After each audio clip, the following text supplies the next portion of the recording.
Shalom Bapak Ibu Saudara yang kasih dalam Tuhan Yesus Kristus. Selamat datang di Sabda Bagi Anda bersama saya, Pastor Marcel Kanon.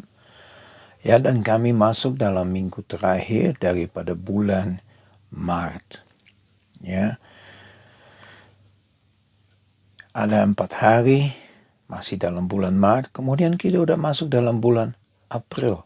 Ya, hari Jumat kita masuk dalam bulan April, dan kita sudah melewati 3 bulan. Apa yang kami lakukan selama 3 bulan? Ini waktunya paling cocok untuk kita menilai kembali kehidupan kami selama 3 bulan dalam tahun 2022. Ya, bukan 2200, ya, belum, masih 200 tahun. Ya, kita mungkin udah nggak hidup. Ya, bukan mungkin lagi, udah pasti ya. Ya. Jadi kita lihat apa yang kita lakukan dengan kehidupan kita. Segala sesuatu yang kami lakukan, apa itu benar-benar memuliakan nama Tuhan?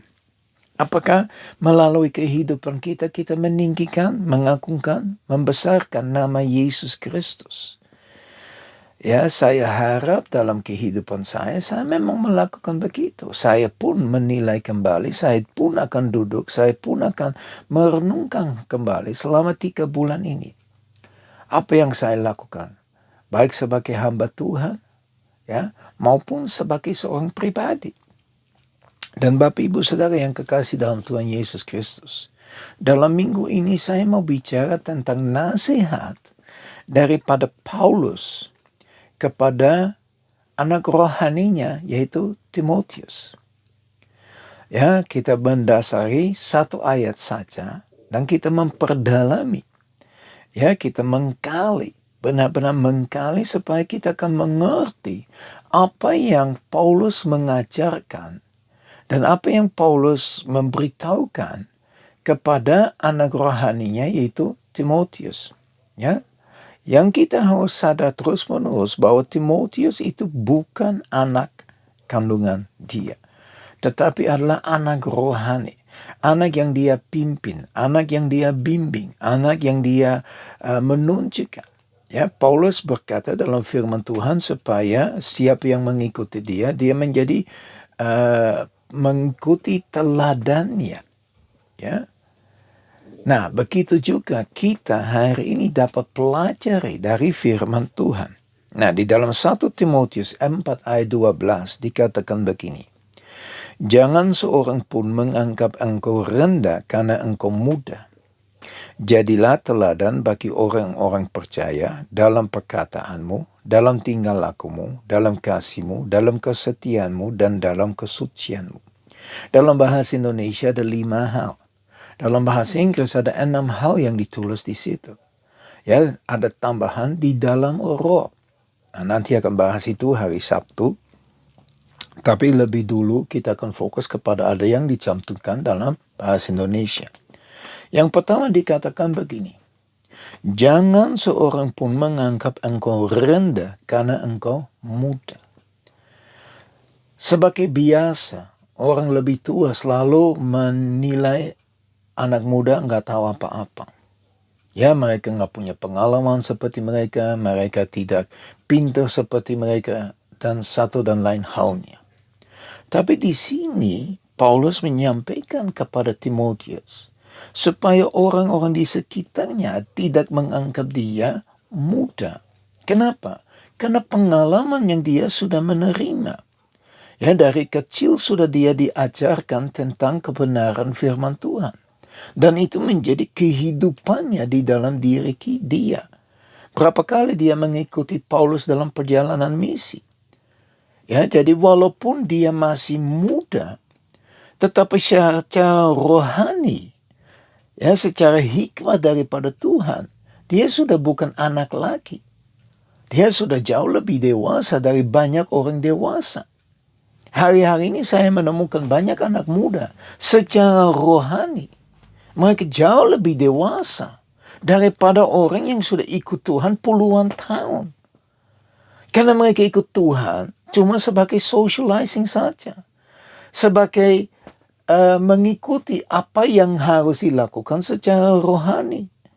tetapi tidak pernah mengalami firman Tuhan itu dalam seluruh aspek kehidupan. Ada firman yang berkata begini, sebetulnya kita semua harus sudah jadi guru, tapi pada kenyataannya masih kayak kanak-kanak, sudah tua tapi masih kanak. Kanak dalam hal rohani. Ya, saya tidak mau sebut agamawi, saya mau sebut dalam hal rohani. Karena kita sebagai orang percaya, ya, menjadi pengikut Kristus. Banyak orang namanya Kristen. Tetapi dalam tingkah lakunya, dalam semua hal yang kita akan bahas dalam minggu ini, mereka masih kayak kanak-kanak. Mereka masih keduniawian. Mereka masih terlalu berfokus kepada dunia. Sedangkan kita diajarkan supaya pikiran kita, ya, diarahkan kepada apa yang ada di atas. Kolose berkata, pikirkan perkara yang di atas. Ya, Tuhan berkata bahwa kita harus mengasihi Dia. Ya, dan bukan mengasihi dunia dan isinya, tetapi benar-benar mengasihi Tuhan. Nah, ada banyak anak muda benar-benar mengasihi Tuhan, sungguh-sungguh berapi-api untuk Tuhan. Ya, dan orang tua malahan kayak anak-anak. Bukan saya mau menghakimi, saya cuma mau sampaikan kebenaran firman Tuhan dan tunjukkan bahwa ini sedang terjadi. Makanya di dalam firman Tuhan ini dikatakan kepada Timotius, kepada kita semua. Saya masih muda. Ya. Bagaimana kita tahu kita tua atau muda? Hati kita apa? Ya. Perasaan kita apa? Umurnya boleh tua. Itu bukan artinya kita tua. Kalau kita masih aktif, kita masih bisa bergerak, ya, kita masih bisa meloncat dan sebagainya. Ya, kita masih muda. Ya, dalam Inggris sering dibilangin, kamu setuanya berapa kamu pikirkan kamu umur kamu. Kalau kamu pikir, waduh, saya sudah 45, aduh, hampir 50, aduh. Ya, kamu hidupnya seperti begitu. Atau kamu berkata, aku baru 45. Ya, bukan saya baru 45, saya sudah lewat 50. Ya, tapi saya bersyukur. Dan saya setiap hari memiliki satu sukacita. Karena saya bisa memulai hari dengan Tuhan. Dan bersama-sama dengan Tuhan, kita bisa menikmati. Ya, jadi sekali lagi, anak muda jangan anggap, ya, orang pikir kamu muda karena umurnya. Tetapi kamu sudah dewasa, ayo maju.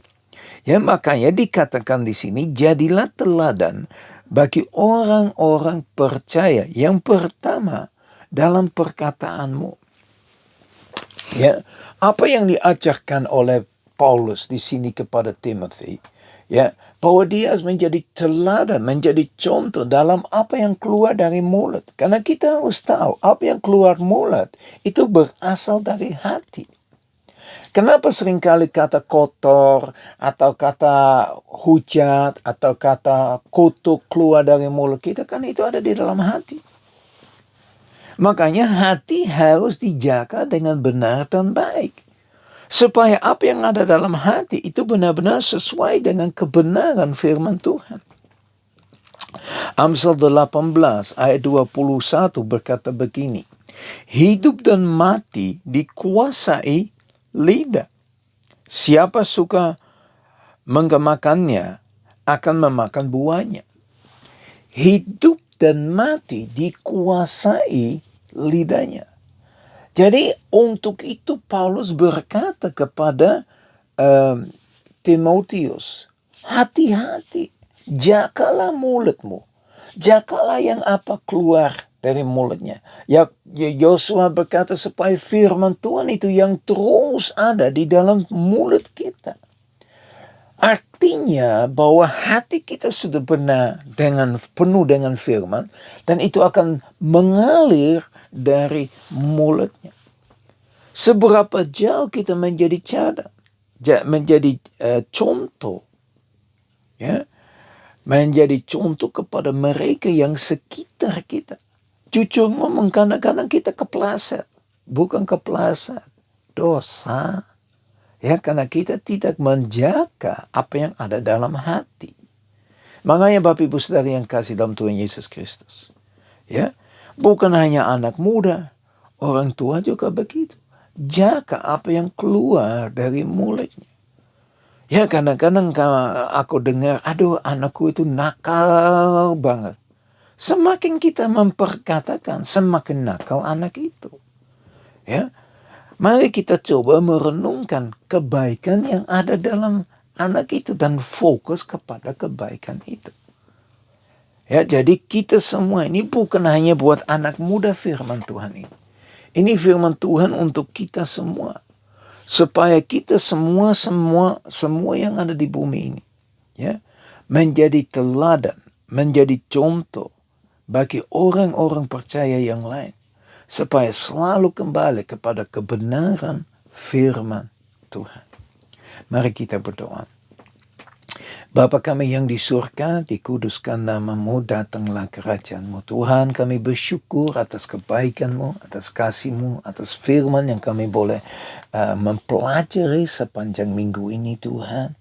Tuhan, memang banyak hal yang kami dapat pelajari dari Paulus. Bagaimana dia melewati masa yang begitu sulit, yang begitu berat.